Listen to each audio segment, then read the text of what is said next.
हाय, मैं हूं विवेक मुश्रान। आप देख रहे हैं जूम। देखिए, एक्टिंग में जाना है तो मैंने ज़्यादा नहीं सोचा था, लेकिन हाँ, जब भी शीशे में देखता था तो अच्छा लगता था। बहुत बार हुआ यार, अब मैं सोचना ही भूल दिया। ये सब सोच के तो मतलब डिप्रेशन आ सकता है, तो मैं सोचता ही नहीं हूँ ये सब। तो बहुत बहुत स्वागत है आपका। काफ़ी डिफरेंट लुक है, नया अवतार भी है, बट सबसे ज़्यादा जो हमें लगा इसका जो सीरियल का जो टाइटल है ना वो बड़ा बड़ा कैची है। बहुत अच्छा है, तो बहुत अच्छा है। सबसे पहले आप बताइए अपने किरदार के बारे में और इस टाइटल के बारे में।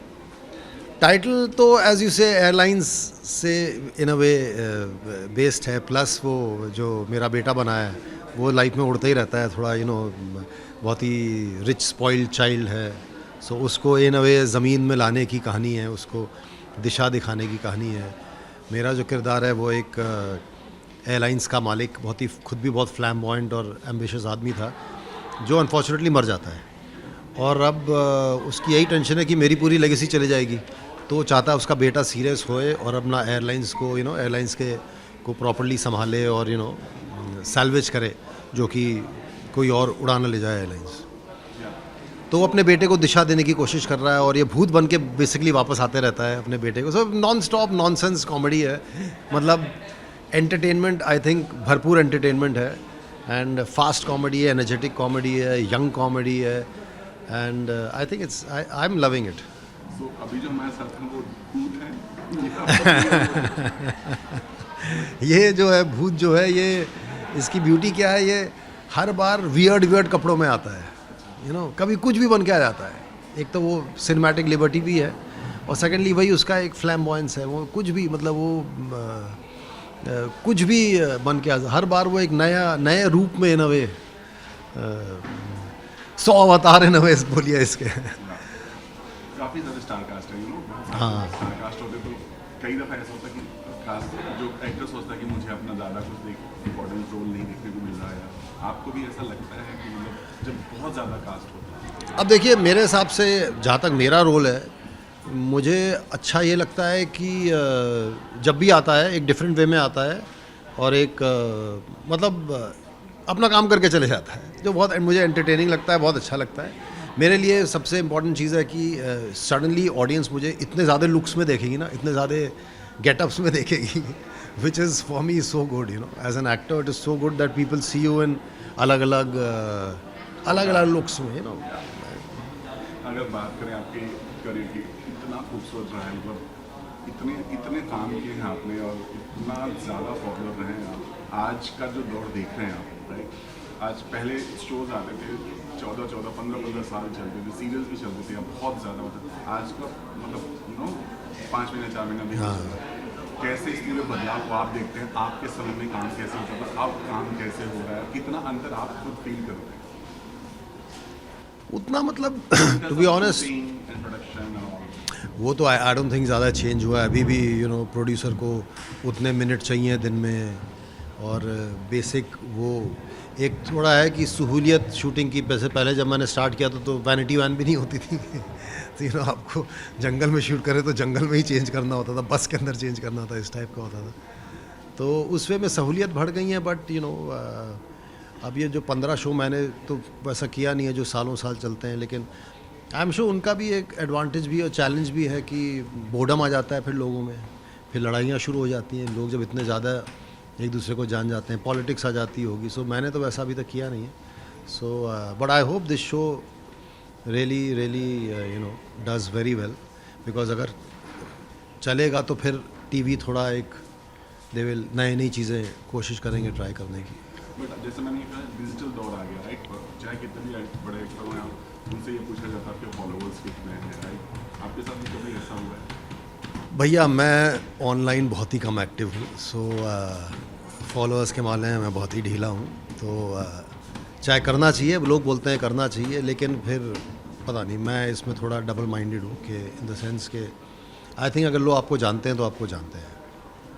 और ऑब्वियसली एक फ़ायदा सबसे बड़ा ये हुआ है कि छोटे से गांव का कोई इंसान भी बहुत दुनिया जान सकता है उसे, बट आप तो टैलेंट शो कर सकता है। तो वो एक इन अ वे जैसे आईपीएल से क्रिकेट में इतनों को चांस मिला उभरने का और दिखने का, same way I think social media से पूरे देश को इन अ वे चांस मिला है कि अपना एक, चाहे वो 2 सेकंड की पॉपुलैरिटी हो लेकिन वो होती तो है ना। बट सर कभी आपको ऐसा ऐसा कभी आपने फेस किया कि आपको ये कहा गया कि फॉलोअर्स नहीं है आपके पास, इन मतलब डायरेक्टली? नहीं, मुझे तो नहीं कहा, अगर किसी ने बॉडी कॉल मन में सोचा होगा तो हो सकता है, बट मैंने सुना है कि ऐसे होता है, बट अगर मैं डायरेक्ट कर रहा हूँ तो मैं तो ऐसा कभी नहीं करूँगा। मैं तो देखूँगा जो मेरे रोल को सूट करता है, यू नो, एंड मेरा तो वो थिंकिंग है, बट सुना है मैंने कि होता है यहाँ। अब ठीक है। आपसे अगर आप जानना चाहें, आपको उस दौर में जाना चाहते हैं जब आप छोटे थे, आपको ये भी नहीं पता था आप एक्टर बनने वाले हैं, उस दौरान कैसे एक्टिंग का कोई आया था, कैसे आपने सोचा मुझे एक्टिंग में जाना है, और क्या कुछ हुआ था उनका थोड़ा मूवमेंट बताना चाहिए? देखिए, एक्टिंग में जाना है तो मैंने ज़्यादा नहीं सोचा था, लेकिन हाँ, जब भी शीशे में देखता था तो अच्छा लगता था और देखते रहता था। तो मेरी एक वो जोक भी थी मेरे फैमिली वालों के बीच में कि जहाँ भी मैं शीशा देखता था मैं शीशे को ही देखते रहता था, यू नो। तो थोड़ा एक सेल्फ ऑब्सेशन तो हर एक्टर में शायद होता ही होता है। फिर मैं बॉम्बे आया था कॉलेज करने, तो कॉलेज के दौरान मेरे कुछ फ्रेंड्स थे जो कि फ़िल्मों में स्ट्रगल कर रहे थे, तो मैंने सोचा मॉडलिंग करने के लिए मैंने भी फ़ोटो वोटो खिंचवा ली थोड़ी। मॉडलिंग में 1-2 जगह गया। फाइनली मैं पहले स्टूडियो में अपना सुभाष जी के ऑफ़िस में गया, सुभाष घई जी के ऑफ़िस में गया, अकेले एक ऑफ़िस में गया। वो मेरी किस्मत थी कि हो गया, तो अगर नहीं होता तो शायद मैं एक्टर ही नहीं बनता, क्या पता ज़िंदगी कहाँ जाती। वैसे देखा जाए तो हम कब क्या करते हैं और डेस्टिनी में क्या हमारे लिए लिखा होता है, यू नो, क्या बोल सकते हैं। सच अ लाइफ ऐसी, मतलब इंटरेस्टिंग मिस्ट्री है। बट कहते हैं ना कि इस इंडस्ट्री में भी बहुत बड़ी कहावत है कि उल्टे सूरत को सब सलाम करते हैं। जब आप बहुत काम करते हैं आपके पास बहुत काम आता है, बट सडनली जब आपका डाउनफॉल होता है, समथिंग होता है, तो लोग आपको, आपके दोस्त भी अब किनारा करने लगते हैं। ऐसी सिचुएशन कभी आई है आपकी लाइफ में? न मतलब वो ऑब्वियसली अगर पिक्चर फ्लॉप होती है या तो प्रोड्यूसर्स के पॉइंट ऑफ व्यू से वो आता होगा। ऐसा नहीं कि लोग दूर रहते हैं आपसे, वो भी उनका भी बिजनेस है ना, उनको भी तो अपना घर चलाना है। अब वो तो थोड़ा होता ही है, मतलब उसमें आप क्या कर सकते हो। You have to take it with a pinch of smile, pinch of salt और व्हाटएवर, बिकॉज इवेंचुअली एक्टर जो है वो खुद ही प्रोडक्ट है, खुद ही सेल्समैन भी है तो बहुत ही देखा जाए तो कभी कभी बहुत ह्यूमिलेटिंग भी होता है, बिकॉज एज अ पर्सन वही इंसान जो आपको बहुत ही रिस्पेक्ट दे रहा था सडनली देख ही नहीं रहा है आपको, यू नो, हेलो भी नहीं बोल रहा है। तो अब वो, but you have to take it, ये इस प्रोफेशन का यू नो माइनस पॉइंट है। अब क्या कर सकते हो, अब यू हैव टू, जितना आप हम्बल रहेंगे, जितना आप यू नो ह्यूमिलिटी रखेंगे, जितना आप ईगो फ्री होएंगे, उतना आप अपने आप को कम दुखी रखेंगे मेरे हिसाब से। कभी आपकी लाइफ का कोई ऐसा ऐसा कोई लम्हा बताना मुझे चाहेंगे जब आपको लगा कि ये वाला फील मेरे हाथ में था बट चला गया, और आप? बहुत बार हुआ यार, अब मैं सोचना ही भूल दिया। ये सब सोच के तो मतलब डिप्रेशन आ सकता है, तो मैं सोचता ही नहीं हूँ ये सब तो मेरा वही सवाल था कि जब ऐसी सिचुएशन आती है तो एज ए बीन एक्टर कैसे कैसे अपने आप को संभालते हैं, क्या कुछ, क्योंकि ये बहुत आसान नहीं है। कुछ नहीं कर सकते, बिकॉज यू नो आपने डिसीजंस लिए हैं लाइफ में जो कभी चलते हैं कभी नहीं चलते हैं। कुछ लोगों के गलत डिसीजंस सुपर हिट हो जाते हैं, कुछ लोगों के यू नो सपोजिटली आप तो डिसीजन लेते हो उस समय अपनी सोच के हिसाब से, अपनी अंडरस्टैंडिंग, अपने सामने जो चीज़ें दी जाती हैं उसकी चॉइस के हिसाब से। तो ये तो किस्मत होती है। आई थिंक इसको किस्मत में छोड़ देना चाहिए। वो जो गीता में लिखा है कि कर्म करते जा और फल की मत सोच, क्या करोगे। और सौदागर के बाद का जो पूरी जर्नी रही वहाँ से, उसके बाद कभी आपको कुछ ऐसा हो कि आज भी आपको मलाल है किसी चीज़ का कि वो नहीं कर पाया, मैं मेरे हाथ से निकल गई?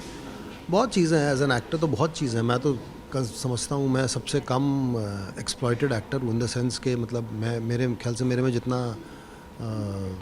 जितना कुछ कर सकता हूँ उतना मुझे चांस ही नहीं मिला है। सो लेकिन मैं होपफुल रहूँगा हमेशा और लगे रहूँगा कि कभी ना कभी कोई ना कोई मुझे वो चांस दे दे। मरते दम तक होप तो नहीं छोड़ूंगा मैं। एक्टर का यही होता है कि एक ड्रीम होता है कि ऐसा कुछ एक किरदार मुझे करना ही है। तो अगर आपसे ना चाहिए सर, आपका ड्रीम रोल क्या है, मतलब किस तरह का किरदार आप करना चाहते हैं आप? मेरे ड्रीम रोल एज सच तो नहीं है। मुझे एंजॉय करना है, मुझे अच्छे काम करने हैं, and to be honest I mean आप जितना भी अच्छा काम कर लो, मेन थिंग इज़ कि मैं चाहता हूँ कुछ ऐसा रोल हो जो कि पब्लिक को रियली बहुत अच्छा लगे, जैसे मुन्ना भाई MBBS चाहे टीवी में हो या जहाँ भी हो, मतलब एक ऐसा रोल हो कि पब्लिक देखते उस रोल से आपको मतलब अगले 50 साल तक जब उस टाइप के रोल की बात होए तो आपने कैसे किया था उसको लोग याद रखें, उसे एक as a what you call reference point रखें। तो राघव के बाद कुछ ऐसा हुआ था, आज भी लोग याद करते हैं, गाने सुनते हैं, देखते हैं, कभी जब मिलते हैं लोग आपसे तो क्या बोलते हैं उस दौर के को लेकर के?